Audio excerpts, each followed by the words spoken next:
ওং নমো ভগবতে বাসুদেবায়। শ্রীমদ্ ভগবদ্গীতায় শ্রীকৃষ্ণ বলেছেন, নিজের কর্মের ফল নিজেকেই ভোগ করতে হবে। যদি ভালো কর্ম করে থাকেন তাহলে আপনার অসময়ে মুশকিল আসান হবে, আর যদি খারাপ কাজ করে থাকেন, যদি পাপ কাজ করে থাকেন, তাহলে তার ফলও আপনাকেই ভোগ করতে হবে। অর্থাৎ যেমন কর্ম করবেন তেমনই ফল পাবেন। আসুন ভগবান শ্রীকৃষ্ণের এই বাণীটি আরও ভালোভাবে বোঝার জন্য আমরা পূর্ণিমা ও অমাবস্যা নামের দুই বোনের কাহিনীটি শ্রবণ করে নিই। তবে গল্পটি শ্রবণ করার আগে নমস্কার শ্রোতা বন্ধুরা, জীবন দর্শন মোটিভেশন চ্যানেলে আপনাকে স্বাগত। আশা করি ভগবানের কৃপায় আপনি ভালোই আছেন। আমার এই ভিডিওটি যদি ভালো লাগে তাহলে একটি লাইক দেবেন এবং এই চ্যানেলে নতুন হলে চ্যানেলটি সাবস্ক্রাইব করবেন। বহুকাল আগে এক রাজ্যে একজন প্রসিদ্ধ রাজা বাস করতেন। তার দুই কন্যা ও দুই পুত্র ছিল। তার কন্যাদের নাম ছিল অমাবস্যা ও পূর্ণিমা। আমরা এই দুই বোনের সুন্দর গল্পটি আজ শ্রবণ করতে চলেছি। তো এই পূর্ণিমা ছিলেন খুবই ধার্মিক প্রকৃতির। তিনি সবসময় পূজা পাঠ করতেন। এছাড়াও তিনি দান, ধ্যান, গাভী সেবা এই সমস্ত কর্মই তিনি করতেন। কিন্তু অপরদিকে বোন অমাবস্যার পুজো পাঠে কোনো রুচি ছিল না। সে না তো পুজো পাঠ করত, না অন্য কোনো ধার্মিক কর্ম করত। তবে দুই বোন একে অপরকে খুবই ভালোবাসতেন। রাজা এবং রানী তার দুই ছেলে এবং অমাবস্যাকে খুবই ভালোবাসত, তবে পূর্ণিমাকে তারা অতটা ভালোবাসত না। ক্রমানুসারে দিন নিজের কালে অতিবাহিত হতে থাকলো, আর সেই সাথে তাদের সমস্ত সন্তানেরা আস্তে আস্তে বড় হয়ে গেল। রাজা তখন তার দুই পুত্রের বিবাহ দিয়ে দিল এবং তার দুই কন্যাও বিবাহযোগ্যা হয়ে উঠল। সভাসদের পুরোহিতরা রাজাকে তখন পরামর্শ দিলেন, এখন আপনার কন্যারা বিবাহযোগ্যা হয়েছে, আপনি তাদের বিবাহ দিয়ে দিন। রাজা বললেন, হ্যাঁ, বিবাহ তো দিতেই হবে। তখন রানী রাজাকে একটি পরামর্শ দিল। রানী রাজাকে বলল, পূর্ণিমার বিয়ে কখনো কোনো বড় ঘরে দেবেন না, কারণ ওর তো পুজো পাঠ করতে ভালো লাগে, ধর্মকর্ম করতে ভালো লাগে, গাভীর সেবা করতে ভালো লাগে, ঘর সংসারের কাজ করতে ভালো লাগে। যদি পূর্ণিমার বিবাহ কোনো বড় ঘরে দেওয়া হয়, পূর্ণিমা এই সকল কাজগুলো করতে পারবে না। তাই পূর্ণিমার বিবাহ কোনো দরিদ্র ঘরেই করুন। রাজা তখন তার নগরে দরিদ্র পরিবার খুঁজতে লাগলেন এবং অবশেষে নগরের সব থেকে দরিদ্র পরিবারে পূর্ণিমার বিবাহ ঠিক করলেন। তখন রানী রাজামশাইকে বললেন, মহারাজ, অমাবস্যাও তো বিবাহযোগ্যা হয়েছে, ওর জন্যেও বরের সন্ধান করুন এবং দুজনের বিবাহই একসঙ্গে করিয়ে দিন। রানীর কথা মতো রাজা পাশের গ্রামেরই রাজার ছেলের সাথে অমাবস্যার বিবাহ দিয়ে দিলেন এবং রানীকে সমস্ত ঘটনা বললেন। অমাবস্যাকে রাজা অনেক ধন সম্পত্তি দিলেন, কিন্তু পূর্ণিমাকে রাজা কিছুই দিলেন না। এতে রানী মনে মনে খুব খুশি হলেন। তিনি মনে মনে ভাবতে লাগলেন, এখন দেখি পূর্ণিমা গরিব ঘরে থেকে কি করে রোজ রোজ পূজা পাঠ করে, দেখি ওর ভগবান এখন ওর উপকার কিভাবে করে। পূর্ণিমার ভাই এবং ভাইয়ের বউয়েরা পূর্ণিমাকে খুবই ভালোবাসত, কারণ পূর্ণিমা তাদের সবার কাজে সাহায্য করত, কিন্তু অমাবস্যা তার বৌদিদের ওপর খুবই অত্যাচার করত। বিবাহের পর পূর্ণিমা এবং অমাবস্যা দুজনেই তাদের নিজের নিজের শ্বশুরবাড়ি চলে গেল। একদিন অমাবস্যা নিজের গৃহে শিবচর্চা রাখল। সেখানে সে সবাইকে নিমন্ত্রণ করল, কিন্তু নিজের বোন পূর্ণিমাকে সে নিমন্ত্রণ জানালো না। পূর্ণিমার নিজের ঘরের দুয়ারেই বসেছিল। তখন গ্রামের বউয়েরা পূর্ণিমাকে জিজ্ঞাসা করল, তোমার বোনের বাড়িতে আজকে শিবচর্চা রয়েছে, তুমি শুনতে যাবে না? তখন পূর্ণিমা বলল, না, আমি যাব না, কারণ আমার বোন আমাকে তো নিমন্ত্রণ করেনি, তাহলে কিভাবে যাব? গ্রামের মহিলারা তখন পূর্ণিমাকে বলতে লাগলো, শিবচর্চাতে ধার্মিক কথা হবে, এসব জায়গায় কি আবার নিমন্ত্রণ করতে হয় নাকি, চলো আমাদের সঙ্গে। এই কথা শুনে পূর্ণিমা তাদের সঙ্গে তার বোনের বাড়ি গেল। অমাবস্যা যখন তার বোন পূর্ণিমাকে দেখল, তখন সে রেগে আগুন হয়ে গেল। সে তার বোনকে বলতে লাগলো, পূর্ণিমা, আমি যখন তোমাকে ডাকিনি তখন তুমি কেন আমার বাড়িতে এসেছো? ঠিক আছে, যখন এসেই গেছো তাহলে এক জায়গায় চুপচাপ বসে থাকবে, এদিক ওদিক ঘুরে বেড়াবে না, কোনো জিনিসে হাত দেবে না। এইসব বলে অমাবস্যা পূর্ণিমার দারিদ্রতার খুবই ঠাট্টা করতে লাগলো। পূর্ণিমার চোখ থেকে অঝরে জল পড়তে লাগলো এবং সে ভগবান শিবের কাছে প্রার্থনা করতে লাগলো। পূর্ণিমা বলতে লাগলো, হে মহাদেব, আপনি আমার ওপর কখন কৃপা করবেন, আর কবে কৃপা করবেন? আমার দোষটা কি? পুজো পাঠ করা, গাভীর সেবা করা, ঘর সংসারের কাজ করা কি খারাপ কাজ? হে ভগবান, এখন আমার উপর দয়া করো। এইভাবেই পূর্ণিমা ভগবানের কাছে কাতর প্রার্থনা করতে লাগলো। যখন শিবচর্চা পূর্ণ হয়ে গেল, তখন অমাবস্যা সবাইকে প্রসাদ দিল, কিন্তু পূর্ণিমাকে সে কোনো প্রসাদ দিল না। পূর্ণিমা তার বোনের বাড়ির থেকে প্রসাদ ছাড়াই চলে এলো। পূর্ণিমা রাস্তা দিয়ে আস্তে আস্তে ভাবতে লাগলো, ঘরে আমার ছেলেমেয়েরা তো প্রসাদ চাইবে। তখন তার মনে একটা ভাবনা এলো। সে ভাবল, যে বাপের বাড়িতে তার ভাই এবং ভাইয়ের বউদের সাথে একবার সে দেখা করে আসবে এবং তাদের কাছে যদি প্রসাদ থাকে তাহলে সেটা নিয়ে আসবে। এ কথা ভেবে পূর্ণিমা তার স্বামী এবং সন্তানদেরকে বলে নিজের বাপের বাড়ির উদ্দেশ্যে রওনা দিল। রাস্তায় যেতে যেতে একটি তুলসী গাছ দেখতে পেল। তুলসী গাছের পাশে একটি তাঁবু খাটানো ছিল। সেই তাঁবুর মধ্যে বসেছিল এক বৃদ্ধা। সেই বৃদ্ধা তখন পূর্ণিমাকে দেখে বলতে লাগলো, মা, তুমি কোথায় যাচ্ছ? পূর্ণিমা তখন সেই বৃদ্ধাকে নিজের পরিচয় দিল। বৃদ্ধা তখন পূর্ণিমাকে বলল, মা দেখো, আমার তুলসী গাছটি কেমন শুকিয়ে যাচ্ছে। এই তুলসী গাছে সামান্য জল দিয়ে দেবে এবং আমার তাঁবুটিও একটু পরিষ্কার করে দেবে। বুড়ির কথা মতো পূর্ণিমা সেই তাঁবুটিকে ভালো করে ধুয়ে মুছে পরিষ্কার করল এবং তুলসী গাছে জল দিল। তারপর পূর্ণিমা সেই বৃদ্ধা মাকে স্নান করালো এবং তার পা টিপতে লাগলো। এরপর পূর্ণিমা সেই বৃদ্ধা মাকে বলল যে, মা, আর কোনো কাজ আছে? বৃদ্ধা তখন বলল, না মা, আর কোনো কাজ নেই। বৃদ্ধা তাকে অনেক আশীর্বাদ দিল। বৃদ্ধা পূর্ণিমাকে অনেক আশীর্বাদ দেওয়ার পর বলল, যাও, তুমি তোমার বাপের বাড়ি যাও, কিন্তু বাপের বাড়ি থেকে আসার সময় আমার সঙ্গে দেখা করে যেও। তখন পূর্ণিমা বলল, ঠিক আছে মা। এমনটা বলে পূর্ণিমা বাপের বাড়ির উদ্দেশ্যে এগোতে লাগলো। রাস্তায় যেতে যেতে সে একটি শিব মন্দির দেখতে পেল। সেই শিব মন্দিরেও একটি তাঁবু ছিল। ওই তাঁবুর মধ্যে একটি বৃদ্ধ সাধু বসেছিল, আর সেই বৃদ্ধ সাধু আর কেউ নন, তিনি হলেন স্বয়ং দেবাদিদেব মহাদেব। কিন্তু পূর্ণিমা বাবা মহাদেবকে চিনতে পারেনি। বৃদ্ধ সাধু তখন পূর্ণিমাকে বলল, তুমি কোথায় যাচ্ছ মা? পূর্ণিমা সেই বৃদ্ধ সাধুকে উদ্দেশ্য করে বলল, কেন বাবা, কোনো কাজ আছে?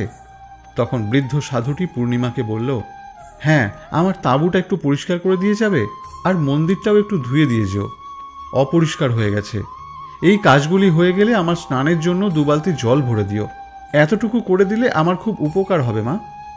পূর্ণিমা তখন মনের খুশিতে এই সমস্ত কাজ করল। তারপর মন্দির ভালো করে ধুয়ে ভগবান শিবের পুজো করল। তারপর সেখান থেকে প্রস্থান করল। রাস্তায় যাওয়ার সময় পূর্ণিমা একটি কালী মায়ের মন্দির দেখতে পেল। মা কালী এক বৃদ্ধার বেশ ধারণ করে সেখানে বসেছিলেন।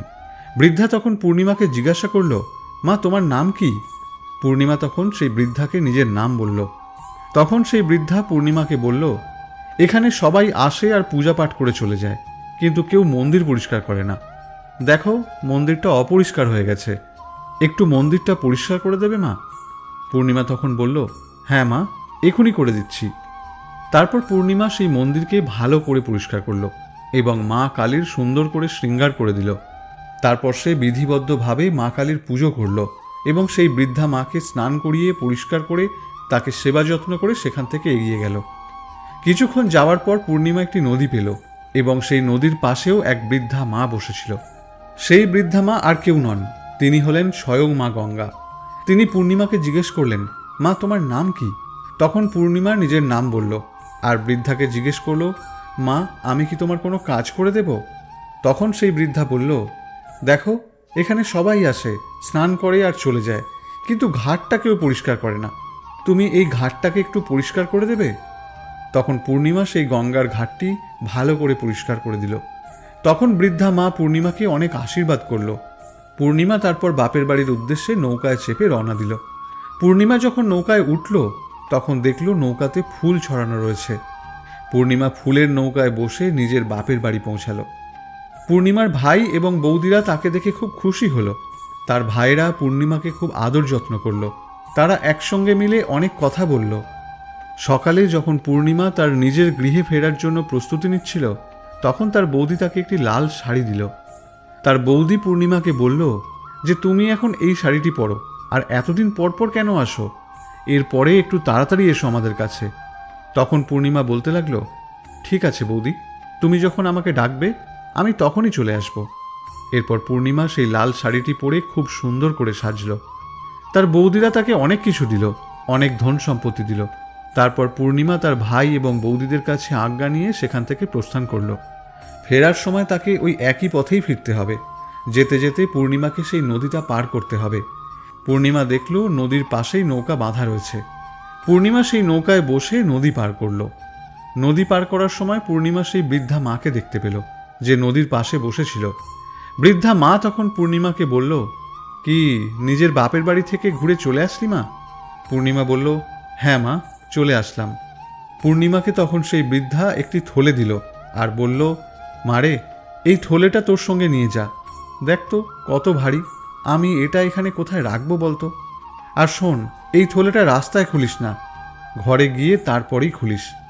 পূর্ণিমা তখন বলল, ঠিক আছে মা। তখন পূর্ণিমা সেই থলেটি নিল আর সেখান থেকে প্রস্থান করল। কিছু দূর এগোনোর পর পূর্ণিমা সেই কালী মন্দিরটি দেখতে পেল। সেখানেও সেই বৃদ্ধা মা বসেছিল। তিনিও পূর্ণিমাকে একটি থলে দিল। এখন পূর্ণিমার কাছে 3টি থলে হয়ে গিয়েছিল। কিছু দূর যাওয়ার পর বাবা মহাদেব, যিনি বৃদ্ধ সাধুর রূপ ধারণ করে বসেছিলেন, তিনিও পূর্ণিমাকে একটি থলে দিলেন। সেই থলেটা নিয়ে যখন পূর্ণিমা আরও একটু এগুলো, তখন কিছু দূর যাওয়ার পরেই মা তুলসীর দর্শন হলো। তিনিও বৃদ্ধার রূপ ধারণ করেই বসেছিলেন। তিনিও পূর্ণিমাকে একটি থলে দিলেন। পূর্ণিমা এই সমস্ত থলে নিয়ে নিজের ঘরে পৌঁছালো। তারপর পূর্ণিমা সেই 5টি থলে খুলতে লাগলো। সবার আগে পূর্ণিমা নিজের বাপের বাড়ির থলেটি খুলল। সেই থলেতে খাবারের জিনিস এবং অনেক সুন্দর সুন্দর বস্ত্র আর গহনা ছিল। পূর্ণিমা খাবার জিনিসগুলো আর বস্ত্র তার বাচ্চাদের দিয়ে দিল। পূর্ণিমার ছেলেমেয়েরা সেই বস্ত্র পরিধান করে খুব খুশি হলো। এবারে মা গঙ্গা যে থলেটি পূর্ণিমাকে দিয়েছিল, সেই থলেটি খোলার পর পূর্ণিমা দেখল তাতে অনেক সোনা এবং রূপোর কয়েন রয়েছে। তৃতীয় থলেটি, যেটা মা কালী দিয়েছিল, তাতে 16 শৃঙ্গার ছিল। চতুর্থ থলে, যেটি ভগবান শিব দিয়েছিল, তাতে সমস্ত প্রকার ধন সম্পত্তি, বৈভব, খুশি, একজন ব্যক্তির জীবনের যা চাহিদা থাকতে পারে তাতে সমস্ত প্রকার ধন সম্পত্তি, বৈভব, খুশি, তা সব কিছুই ছিল। পঞ্চম থলেটি ছিল মা তুলসীর। সেই থলেটি যখন পূর্ণিমা খুলল, তাতে বিভিন্ন রকমের দানাশস্য, চা, ডাল থেকে শুরু করে সমস্ত রকমের শস্য দানা ছিল। এখন পূর্ণিমার কাছে আর কোনো কিছুর অভাব রইল না। ধন সম্পত্তি, বৈভব সব হলো তার কাছে। এরপর পূর্ণিমা খুব সুখে শান্তিতে থাকতে লাগলো। একদিন পূর্ণিমা ভাবল যে তার গৃহে সে শিবচর্চা রাখবে।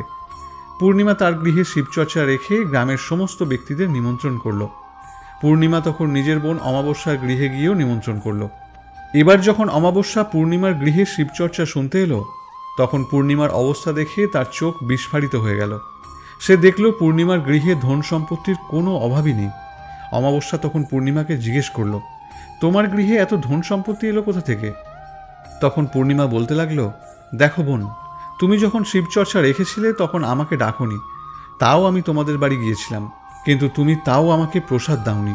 তোমার গৃহ থেকে আসার পর আমি আমার ভাইয়েদের বাড়ি গিয়েছিলাম।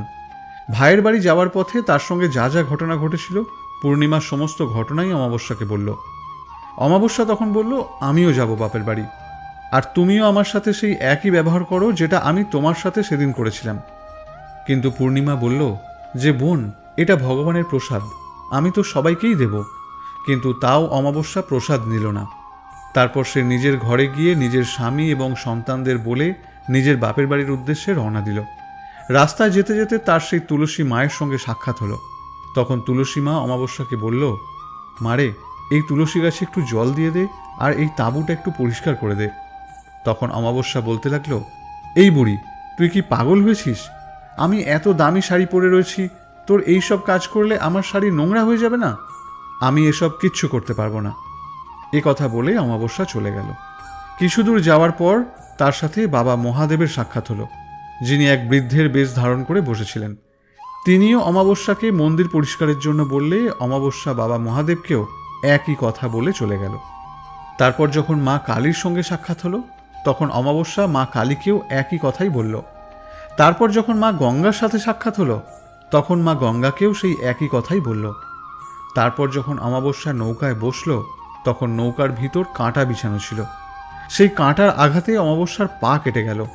তারপর অমাবস্যা তার পা খোঁড়াতে খোঁড়াতে বাপের বাড়ি এসে পৌঁছালো।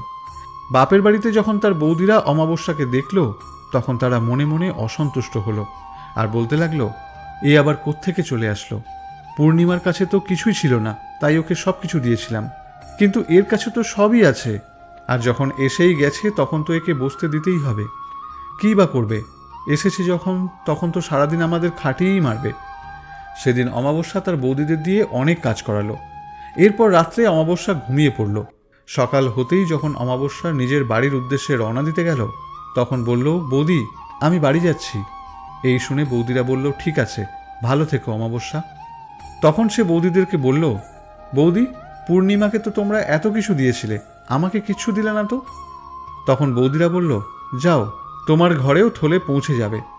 অমাবস্যা তারপর নদী পার করে এপারে চলে আসলো। তখন মা গঙ্গা বলল, চলে এসেছো বাপের বাড়ি থেকে ঘুরে? তখন অমাবস্যা মা গঙ্গাকে বলতে লাগলো, পূর্ণিমাকে তো থলে দিয়েছিলে, আমাকে কিছু দেবে না? তখন মা গঙ্গা বলল, যা মা, তুই বাড়ি চলে যা, তোর থলি তোর ঘরে পাঠিয়ে দেব।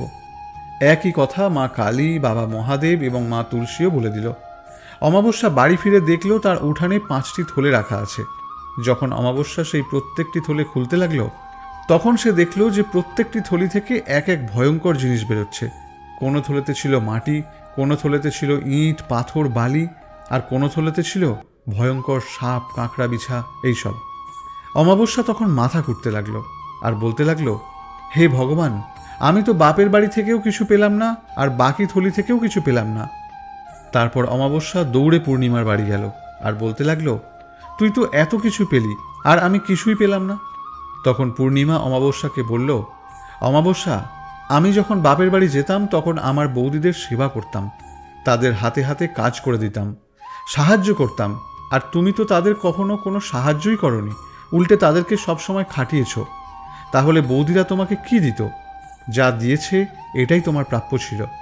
তারপর তুমি মা গঙ্গারও কোনো কাজ করে দিলে না, বাবা মহাদেব, মা কালী, মা তুলসী, কারও আদেশ তুমি পালন করনি। একই কারণে ঈশ্বরও তোমাকে কিচ্ছু দেননি। তখন অমাবস্যা তার বোনকে বলল যে, বোন, আমাকে ক্ষমা করে দাও, আমি সবসময় তোমার উপর অত্যাচারই করেছি। বোন, আমি ভক্তি করে সমস্ত কিছু অর্জন করব। পূর্ণিমা তখন অমাবস্যাকে বলতে লাগলো, দেখো বোন, এই 3 সূত্রের জ্ঞান সর্বদা অন্তরে বিরাজ করবে। প্রথম সূত্র হলো সকলকে দয়া করবে, দ্বিতীয় সূত্র হলো সবসময় জ্ঞান চর্চা করবে, এবং তৃতীয় সূত্র হলো 108 বার ওম নমঃ শিবায় জপ করবে। ভগবান এই যে 3 সূত্র দিয়েছেন তা প্রসাদের আকারে নিজের মধ্যে স্বীকার করো। আমি শুদ্ধ মনে ভগবানের সেবা করেছি, সকল ব্যক্তিদের সেবা করেছি, গাভীদের সেবা করেছি, সবাইকে সৎ বুদ্ধি দিয়েছি, প্রত্যেকটি প্রাণীর ওপর অন্তর থেকে দয়াভাব বজায় রেখেছি এবং কর্ম করেছি।